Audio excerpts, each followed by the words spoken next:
Squared Circle Radio is back on the air for another regular episode this week. We're giving you 2 current product episodes this week. Hope you're digging what we're doing. That's the Young Buck Andy York. My name is Chris Belcher.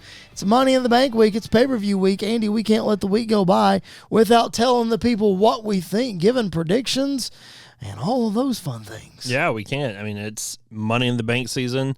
It's the second best stipulation pay-per-view out there. Behind the Rumble. Yeah, of course. Yeah, of course. yeah. So, see, I don't count that one just because it's been a staple for so long. Yeah, I will say that, and we're getting off topic right off. Here we go. We're not even 30 seconds into the show. Your opinion. Should this be a pay-per-view or should it still happen at Mania? Happen at Mania. I agree. Yep. Especially if you're doing 2 nights now. You're going to have the men's one night, the women's one night. I will never change my mind about that. Because it was awesome. It was one of the spectacles of WrestleMania for a while. And it gives you a beginning point and an end point. Yep. For sure, like there's no doubt about it, WrestleMania. Yep. And we're in this era of 2 nights where you're trying to get more people on the card. Well, how else do you get more people on the card? Yep. Put them in the Money in the Bank match. Could you imagine going back to Seth Rollins' cash in? He had all night. Like he had to cash in by that night. Yep. And he did. Like the pop that would have happened would have been that just the suspense around it would have been great. However, it would have taken away you would have known he has to cash in tonight. Yeah, for sure. So you wouldn't have got the genuine shock factor that you got with this one. I mean, they have such a loaded roster. I think they can certainly pull it off. Oh, yeah. But nonetheless, normally we do these things on Tuesdays, and this week we didn't do it on Tuesday because we interviewed Byron Saxton. Yes, WWE announcer Byron Saxton was on our show on Tuesday. If you missed it, it's available in our archives wherever you find your podcast, and of course on our YouTube channel. So go back, check it out. It's a lot of fun. Like the video, subscribe to the channel if you haven't already. Tweet to Byron at Byron Saxton on Twitter. Let him know that you appreciate him being on Squared Circle Radio. I know we appreciate it very much. Such a fun interview. Learned a whole lot about commentary, Byron's career. He's a really funny guy. He's got a great personality. Yeah. So what you see on screen isn't always what you get. It's an awesome peek behind the curtain. Go back and check out that interview. We were certainly blessed to have him on our show. That was Tuesday. This is Thursday. Let's talk about Money in the Bank. It's coming up this weekend. Before we get there, 2 things that we want to talk about first. Last week on our show, the Monday Night Raw episode was in Indianapolis. Mm-hmm. Immediate speculation as to why Pat McAfee wasn't there because he had his show that day. And Triple H was on the show, and the announcement for the big 3 were coming to Indianapolis. That was that day. So all hype was around Pat McAfee being on the show, and then he wasn't.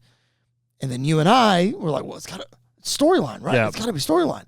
And then Dave Meltzer and Wade Keller went on their Tuesday show immediately. Storyline. No. Pat announced on Tuesday that his father-in-law passed away immediately following his regular show. So I don't think we really went out of the way to accuse anybody of anything, but just an apology to Pat McAfee, our deepest condolences to him in this time. He's not on Monday Night Raw tonight either, but they said he will return next week. So we certainly miss Pat while he's gone. Just hate that it's the circumstances and hate that we sort of put him in a box that, it wasn't necessary. Yeah, and I mean, obviously nobody had any information Correct. At the time of recording and everything, and the Wyatt Six stuff was very evident on his show as well. So it was kind of, the video was addressed to him, and so just a whole bunch of different stuff like that. Thoughts and prayers to him. It's a very difficult situation. You could see on his Tuesday show, I believe it was his Tuesday show, when he talked about it, just how heavy his heart was over everything that happened. So condolences to his family, and we're looking forward to having him back on Raw next week. Yeah, absolutely. So speaking of the Wyatt Six, let's talk about them before we move to the Money in the Bank card. Big time stuff happening with them. Let's follow up on last week. We're currently recording during Monday Night Raw. The videotape has been presented again by Nikki Cross. I don't know what Cole called her a Carrie character last week. Yep. I don't know if they've come up with a specific name. Probably Abby. Like Abby the Witch, because that was what Bray called the witch in the funhouse was Abby. But the Wyatt Six themselves haven't named their characters, so we don't know exactly what to call them yet. So for now, we'll call her still Nikki Cross. Yep. Presented another videotape to Michael Cole. Yep. He is taking it to the production truck, and we have not seen it come through yet. But let's follow up on last week. Which, by the way, I'm hoping next week they just already have one ready to go because this is a trend. So just have the VHS system right there so Cole can just put it in and we watch it on the big screen there. Book it. Book it. Book Makes it. sense. Make it make sense. That's it. Make it make sense. But let's follow up from last week. Mm-hmm. You and I watched... full disclosure, peek behind the curtain. You and I watched the video last week. Yep. And then immediately hit record on the podcast. We did. And there was a lot of emotion that happened in that video. There was a lot of stuff talked about in that video. Yep. And we just hit record and just let our feelings out. We did. Now that you've had time to sort of process it. Yep. And probably gone back and watched it again like I have. Yeah. What are your thoughts?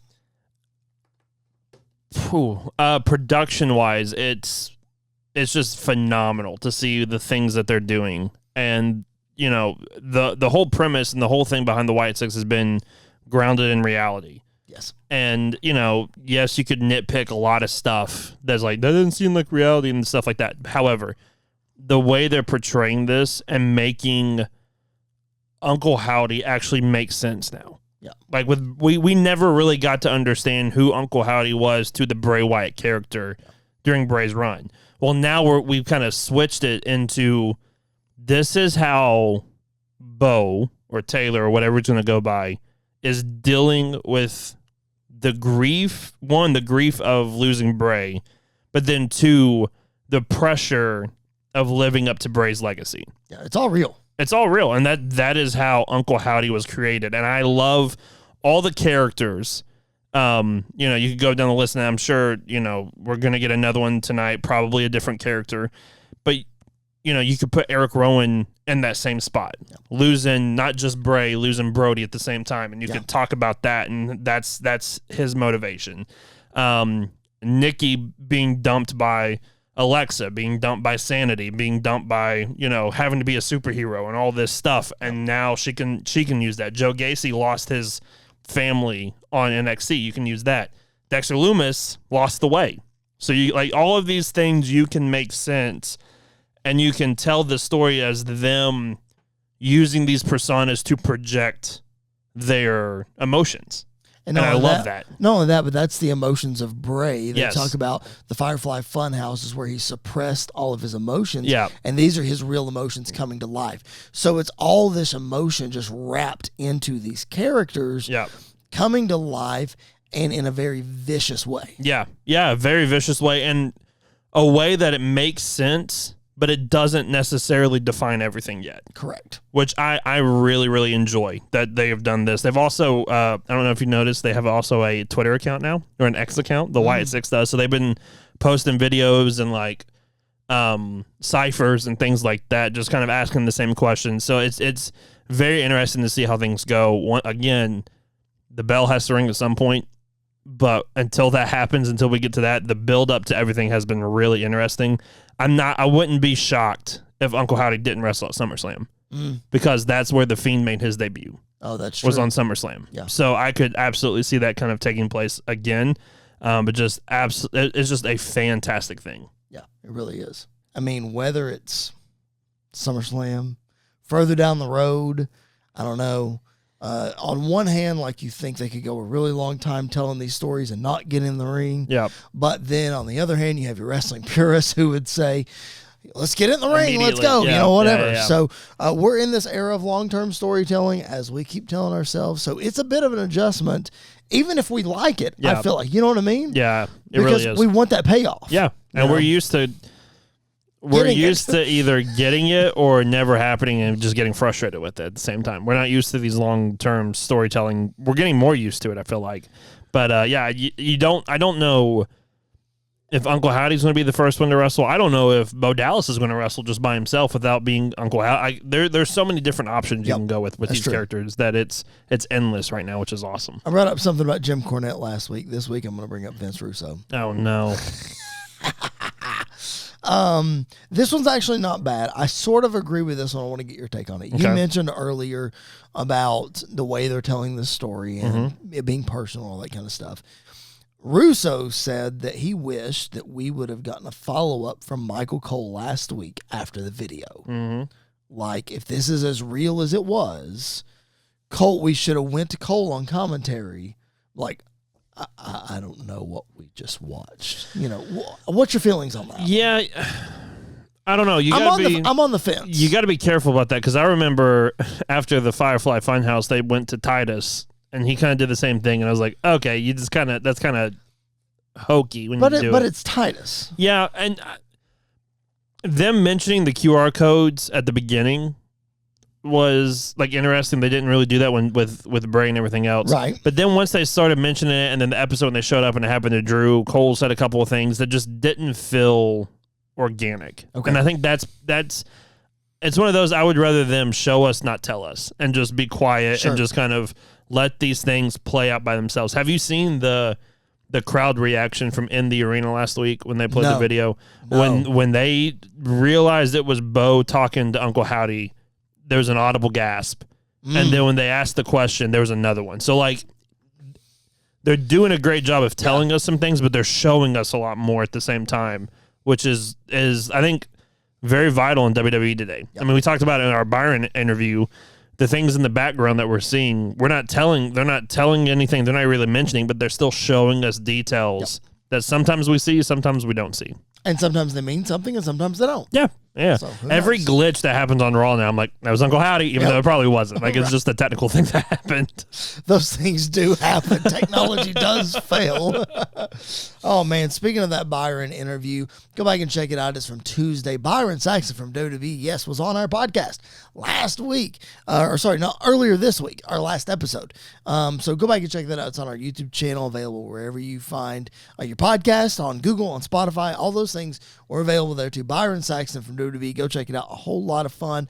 Our Wyatt 6 video from last week's podcast did some really good numbers on the YouTube channel. Keep that up. We'd appreciate it. Leave us some comments. We love to read those. And most importantly, if you haven't subscribed to the YouTube channel yet, please make sure you do it. It doesn't cost you a thing. It helps us out a ton.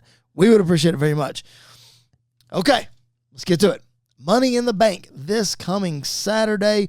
A 5-match card like we've seen over the last, forever. Couple pay-per-views, yeah. Other than WrestleMania. That's right.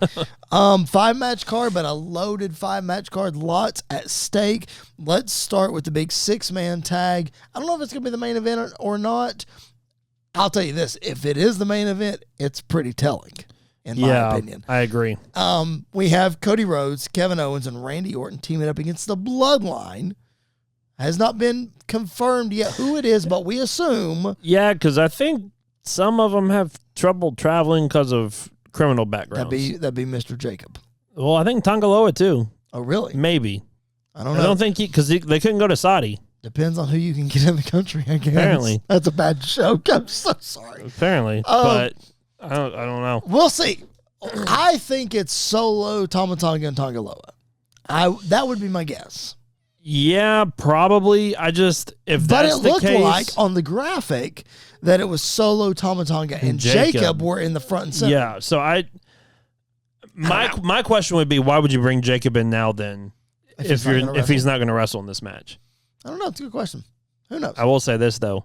Jacob Fatu is a very scary man. Oh. And the things that happened on SmackDown were wild. But I'm telling you what, Jacob, I said this last week, and I'm biased. I understand that. I love Jacob Fatu. I think he is a future WrestleMania main eventer and a WWE champion.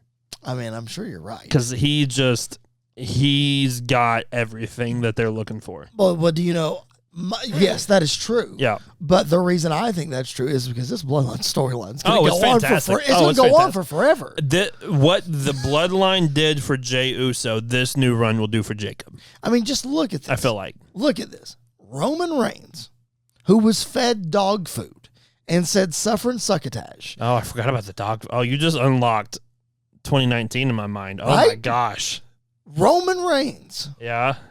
Has now set the table, being the head of the table, has now set the table for these, how many?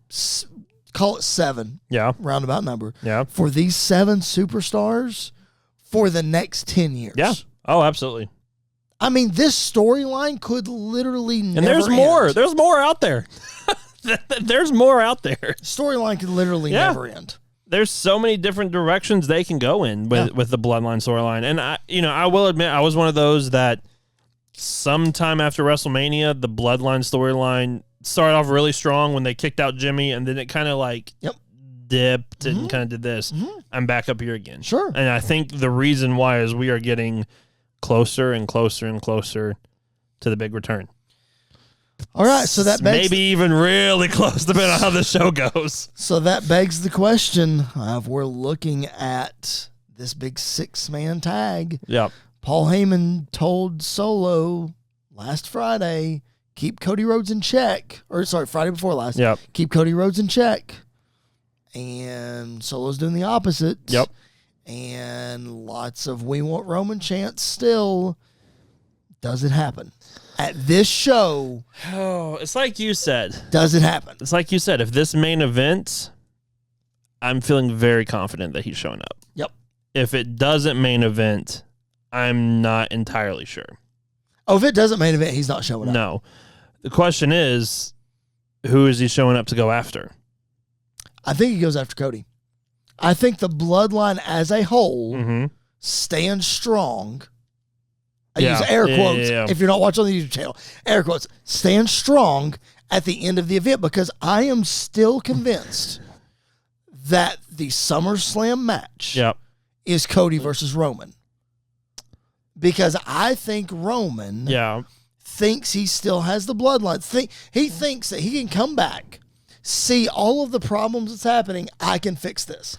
I've got this. Yeah. With Paul by my side, I've got this. But Paul's no longer by their side. No, not their side. Right. But Roman can pull him back. But that would be my question is, like, why would he be with them if they just murdered Paul Heyman on TV? Because of Roman. If he's with Roman, Roman says, I will protect you. I'll give you my prediction and then go into... Let's go, yeah. If this is the main event, I think Solo, not only does the bloodline win, Solo pins Cody. And Solo stands there with the WWE Championship in his hand. And Roman does not return here. Okay. Roman returns at SummerSlam. Okay. And Cody wins. Roman comes out like he's going after Cody, but then he goes after Solo because of the whole Paul Heyman thing. I also think it'd be really funny if at SummerSlam, Paul Heyman comes out and Solo's like, what are you doing? And he grabs his phone and says, call Roman Reigns, and then Roman's music hits. That would be awesome. And then Roman comes out. I think there's so many different directions they can go in. I think you could do that Money in the Bank. I think you could. I feel like that... I don't know, though, because SummerSlam's such a big show. I don't know if they want to have Roman wrestle at SummerSlam. Because here's the question. Is it bigger for him to wrestle at SummerSlam or at a Saudi show? Both. But I don't think you're going to get both. No, probably not. So I think they're going to pick the Saudi show over the SummerSlam show. Because that money talks big time. We'll have to see. I don't know. But again, so that's your call. That's my call. Bloodline wins, Solo pins Cody. No Roman. No Roman. I think Bloodline wins, Solo pins Randy, Roman shows. Roman is still on their side. Or for now. Yeah. Roman is, I'm going to fix this. And then Solo is the one that turns on Roman, not Roman turning on Solo. Because I where I get the Paul Heyman stuff. Yeah. Because I think Roman is going to come back with a vengeance for this Paul Heyman stuff. Yeah, I do too. But I think he's going to come back in this, you're not the head of the table. I'm the head of the table. And maybe try to manipulate Solo like he did Jay. Yeah. And it doesn't work. See, I could also see where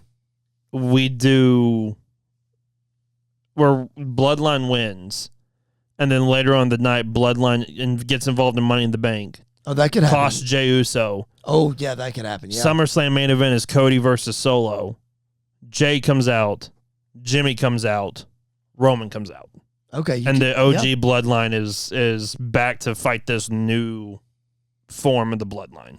You could do that. I mean, I could definitely see that happen. I forgot Jay's in the Monday Night match, which we'll talk about here in a minute. But nonetheless, regardless of if Roman comes back at Money in the Bank, if he comes back at SummerSlam, that attack on Paul Heyman on SmackDown was just so wild. The pop when Roman returns is going to be earth-shattering. Yes. It's going to be insane. It's going to be, I think when Jimmy comes back, it's going to be big. Oh, I think that'll be big too. But I think when Roman comes back, it'll be one of the biggest, it'll redefine the pop in some ways. I think Rhea's the same way, to be completely honest with you. I think when her music hits too, I think people are going to go absolutely wild. All right, for the World Heavyweight Championship, some special stipulations in this one. Seth Rollins and Damian Priest. If Damian Priest wins, Seth Rollins can no longer challenge for the World Heavyweight Championship as long as Priest has it. If Seth Rollins wins, Damian Priest must leave the Judgment Day. Really could see it either way here. Yeah, I mean, I think there are a couple directions they could go with this, and I think this one's probably, outside of the men's Money in the Bank, the biggest coin flip of the night. I think it could go either way, and I think there's multiple directions they could go from both of them. I think it's going to be really good. I think, we talked a lot about heading into WrestleMania. Seth Rollins was the MVP of WWE going into WrestleMania, put over Cody, put over The Rock, put over Roman, put over Drew. Did a lot of things like that. I think this is going to be where he puts over Damian. Yes. As world champion and as makes him feel like a credible champion. Because, to be honest with you, Damian still does not feel, to me at least, like a credible champion. Yeah. Not only he's not a credible champion, he doesn't on a roster where you've got Gunther, you've got Drew, you've got Sheamus, you've got Seth. To be the world champion of that show, you have to meet that standard. Well, and we said that we've been skeptical of how they're going to build Damian as world champion for a long time now. Yeah. And even with the Judgment Day by his side, it's still like, He feels like the backstory to the Judgment Day still. Do you think that him being champion, because I don't feel like, even though that Dom and Liv are a huge centerpiece storyline on Monday Night Raw, I don't think the Judgment Day is as dominant and as big of a storyline as it used to be. Without Rhea, no. Do you think had Priest been champion last year at some point, he would be more credible, or are we still trying to figure it out? I think we'd still be trying to figure it out. Okay. I think it's very obvious that Rhea Ripley is the main focus of Judgment Day. Correct. And has been for some time. So if Judgment Day was trying to build a star, they built Rhea, not Damian. Might not have been on purpose or an accident, whatever. Right, yeah. What's crazy is Rhea was already a star when she went in. This made her, huge. This brought her up to that next level. Yep. And I think you could do that with Damian. I think that happens when Damian's on his own, though. See, I think he's going to struggle more when he's on his own. Because there's a narrative out there. There's a narrative out there, and Sam Roberts is the one that's behind this narrative. Or one of those. I'm not placing it all on Sam. Because I do believe that they're pushing Damian towards a babyface role. I do too. Especially when Rhea comes back. Yep. Here's the problem, though. Sam Roberts is on this train that Priest is going to go into SummerSlam against Gunther as the babyface. That, I think he's headed towards that, but I don't think he's at SummerSlam. I think the loss to Gunther pushes him even more into that. Because I think Priest is going to beat Seth. Mm-hmm. Seth is going to shake his hand at the end, hoping to get the Seth rub. Yeah. But still, when he goes up against, look at the pop last week for Gunther when he came out with Seth and Damian in the ring. Yeah, I honestly could see this scenario, though, too, where Money in the Bank, Finn cost Damian. Yeah. and we do And that Damian match- Finn at SummerSlam, and we do Seth Gunther at SummerSlam. I just don't like Seth getting In a the month, title back just to drop it to Gunther. I mean, you got to get to 16 sometime. You got to have short reigns to get to that number that everybody wants to get to. That's true. Ric Flair held it for What is like it? 2 hours. Quantity over quality was the motto back in the day. Really was. All right, so that'll be an interesting one. Another interesting one, Sami Zayn and Braun Breaker. The reason that I say it's interesting is because I feel in my heart of hearts this is the end for Sami Zayn. I feel in my heart of hearts this is going to be about a 45-second match. You think squash, bro? I think he absolutely annihilates Sami Really? Zayn. For Sami to be the one I to do. beat Gunther's reign and all this that we've invested in Sami? That Squash? what you just said.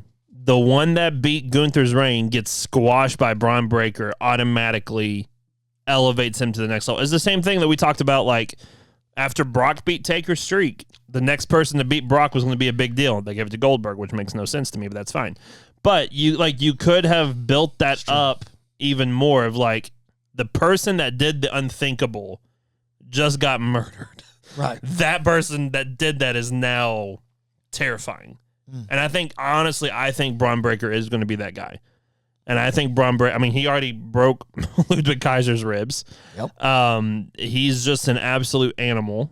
And so I honestly think, maybe not 45 seconds, I think this is a one-sided squash match, though, that Braun wins. Okay. All right. I'm not willing to go that far, but I do think he wins. It'll be interesting to see, though, for sure.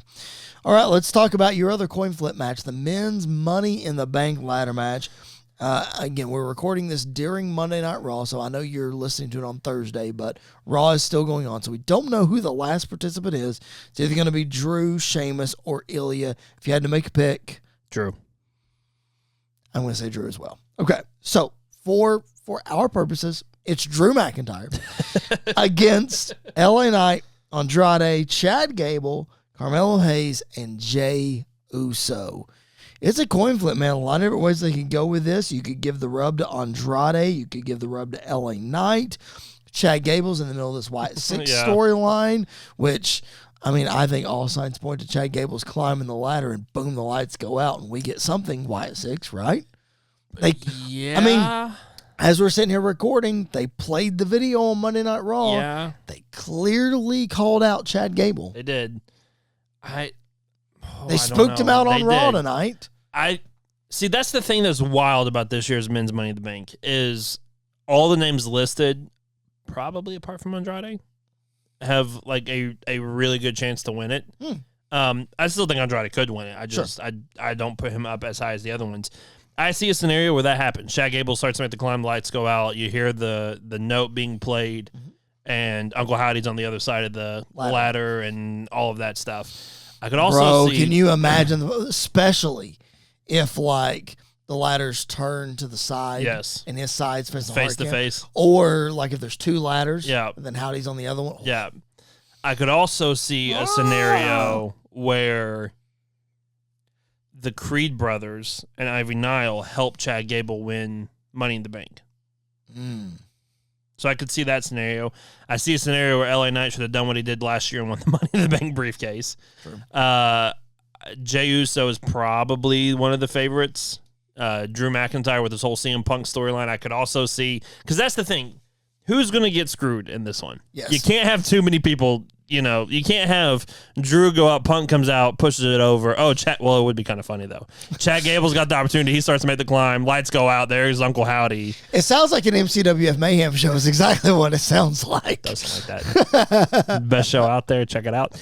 On Thursdays for every fucking podcast. All right. Anyway. But honestly, you kind of have to pick and choose, yes, you know, what's going to happen. Because the bloodline, we talked about the bloodline with Jey Uso. Is that going to happen? Yep. So there's so many options with this year's Men's Money in the Bank. But if you have to pick one, I'm going to go with the guy that's not even necessarily in the match yet as of time of recording. I'm going to go with Drew. All right. I'm going to go with Jey Uso. Yeah. No, Yeet. Not yet. Not yet. That's LA Knight. Yeah. Yeah. All right. Women's Money in the Bank match. Tiffany Stratton, Chelsea Green, Io Sky, Everybody calls her Naomi. It's Naomi. Come on, people. Lyra Valkyria and Zoe Stark rounding out the field of 6. Very interesting. I think a lot of people are pegging Tiffany Stratton to be the for sure lock to win this match. Yeah. I don't quite think it's a lock. She probably has the best odds. She's the favorite. I would say she's the favorite. She's the favorite. Yeah. But I'm not ready to say she's a lock. Yeah, I'm not necessarily going to say she's a lock, but I think all signs are pointing to her winning the briefcase. It's a good field, though. Yeah, it is. It is. I feel like there's a lot of, you got Zoe, who's still trying to prove herself. Yep. Io, who a lot of people said didn't have a good title reign. Yeah. Again, that's your opinion. It's opinion, whatever. Naomi trying to get back in the swing of things. Yep. Still really. Lyra Valkyria trying to prove herself. Tiffany Stratton. A lot of people don't know. I mean, everybody's high on her, but a lot of people don't know. Chelsea Green. All of these women are trying to prove themselves. That's exactly what the Money in the Bank match is all about. Kind of a tangent. But what do you think about if they added this new stipulation to Money in the Bank, where the Money in the Bank briefcase stays the same, but to be in the match, which I think would be great, you had to have never challenged or won a world title before. That is very interesting. I do like that a lot. I think that because the whole purpose of this briefcase, for the most part, is an opportunity. Is to, it got Edge to his spot. Yep. It got Punk to his spot. Rollins. It got Rollins to his spot. It kind of got Sheamus to his spot. Not really, though, because he was already established when he won it the first time. Dolph Ziggler. It got him the opportunity. Yep. It should have happened to Damian Sandow. They messed that man over. He should have beaten Cena that night. I'm still holding a grudge over that. Could have happened to Baron Corbin. Baron Corbin is another one that it should have happened to. So, it should be you get the opportunity. And with the women's field outside of EO, you have that. Yeah, you do. Which I think is fantastic. I think the two best options, one being Tiffany Stratton for just logistic reasons and all of that. Yep. The second one is Chelsea Green just for the fun of having Chelsea Green be Miss Money in the Bank. Got to pick one. I'm going Tiffany. I think it's Tiffany time. I'm going Chelsea Green because I wouldn't hate it. It would be absolutely incredible. Yes. Because I think the pop when she cashes in. Oh, it's going to be huge. Will be. The pop if she won would be huge. Next level. Yeah. When she cashes in and wins. Yeah. Oh, my gosh. Yeah, it's going to be wild when she does that. It will be insane. All right. That's the card. But let's go through it one more time. Okay. Rapid fire predictions. Money in the Bank this Saturday. Let's run through the card. Bloodline. 6-man tag against Cody Rhodes, Kevin Owens, and Randy Orton. Who you got? I'm going with the Bloodline with Solo pinning Cody Rhodes. Bloodline, same result, but Cody pins Randy. Roman Reigns returns at the end of the night. Seth Rollins, Damian Priest, World Heavyweight Championship. Who you got? I've talked myself out of it. I'm going Seth Rollins wins the world title. I like it. Interesting. I'm going to stick with Damian Priest, though. I think we got to put him over as a credible champion. Yep. All right. Sami Zayn, Braun Breaker, Intercontinental Championship. I've realized I've made multiple championships change hands, but that's fine. Braun Breaker is going to win and beat him pretty quickly, I think. Braun Breaker is my pick as well to end Sami Zayn's reign. Men's Money in the Bank ladder match, Jey Uso, Carmelo Hayes, Chad Gable, Andrade, LA Knight, and either Drew McIntyre, Sheamus, or Ilya Dragunov. I'm going to go with Drew. I think Drew wins. I'm going to go Jey Uso. Yeet. All right, Women's Money in the Bank, Tiffany Stratton, Zoe Stark, Chelsea Green, Io Sky, Naomi, and Lyra Valkyria. Who you got? It's Tiffy time. No. It's Chelsea Green time. Oh, you didn't do like Samantha Irvin. I did not do it like Samantha Irvin. I can't do it like Samantha Irvin. I'm just saying, she is one of a kind. She is. Chelsea Green. All right. Man, what a fun show this was. What a fun show Money in the Bank is going to be. I can't wait. As you said at the top of the show, second best gimmick pay-per-view that WWE has. A lot of fun. Lots of potential for this show. It's always big because historically, somebody that wins a Money in the Bank match cashes in that night. Yep. And we have 2 men's world champions on the card. Yep. We haven't seen a man cash in at Money in the Bank in a while. Generally, it's a woman. I think the last one would have been Dean. Yeah. The night the Shield, all 3 members of the Shield held That the would have title. been 2016. Yep. Yep. Did EO cash in last year? She did it at SummerSlam. She did SummerSlam, okay. Alexa did it on her night, and Liv Morgan did it on her night. That's right. And Nikki did it like the next night. Nikki did it the next night. EO did it the next pay-per-view. Yeah. Trying to think. I think Carmella is the only one that's had like she held it for a long time. And she was the first one. Yeah. 2018. So. Well, 2017, and she cashed it in 2018. Yeah. She had to win it twice, though, because of James Ellsworth. That's fine. I didn't. James Ellsworth was not on my bingo card for this episode. It's Money in the Bank. You got to talk about everything. I guess so. All right. As we sign off on this episode, just make sure you like the video, subscribe to the channel. Let us know your comments and your predictions. We'd love to go back and forth with you on it. Your opinion matters, but ours is the one that is fact. So there's that. He said that. I did not, but I agree with it 100%. Oh, my goodness. We hope you're having as much fun as we are. If you can't tell, we are having a blast. Again, leave us some comments. Leave us some reviews. We would appreciate that as well. Like the video. Subscribe to the channel if you haven't already. We would very much appreciate it. And, Andy, if they haven't already, come back and check out Byron Saxon from earlier this week. Absolutely. Go check it out. It was a lot of fun. We had a great time. Great time this time previewing Money in the Bank. And I'm gonna put something on the table for next week. Uh-oh. I think we need to bring a little trivia back next week. Let's bring some trivia back next week. It's Money in the Bank season. We need to have a little Money in the Bank trivia next week. Let's do a little Money in the Bank trivia as we close up shop and head towards SummerSlam. Yeah. That's a great idea. So some trivia next Tuesday. Tune in right here wherever you find your podcast and on the YouTube channel. For Mr. Andy York, my name is Chris Belcher. This has been Squared Circle Radio. Catch you guys down the road.